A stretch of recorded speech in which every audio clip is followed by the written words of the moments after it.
Big boss కంటే ఎక్కువ అని భావిస్తే ఇప్పుడే వెళ్ళిపోవచ్చు. పెద్ద ఐడియా ఇది. తిన్నదా నన్ను? నాకు ఆకలిస్తుందంట. సరే గొడవ తర్వాత పెట్టుకుందాం. తిన్నదా? సృజన తిన్నావారా? అందరం ముందు అట్లా అన్నందుకు సారీ రా. ప్లానింగ్, ఓ పద్ధతి, ఓ విజను. రెడ్ ఎగ్ ని సోనియాకి ఇవ్వాలని అనుకుంటున్నాను బిగ్ బాస్.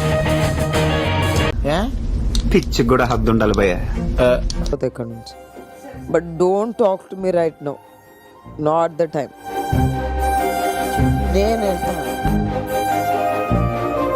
నువ్వు నాకు ఫ్రెండ్ అన్నాను కానీ నేను నీకు ఫ్రెండ్ అన్నానా? కరెక్టే సార్, పాపం ఫీల్ అయినట్టున్నారు. అట్లుంటది మనతో, అట్లుంటది మనతోని, అట్లుంటది.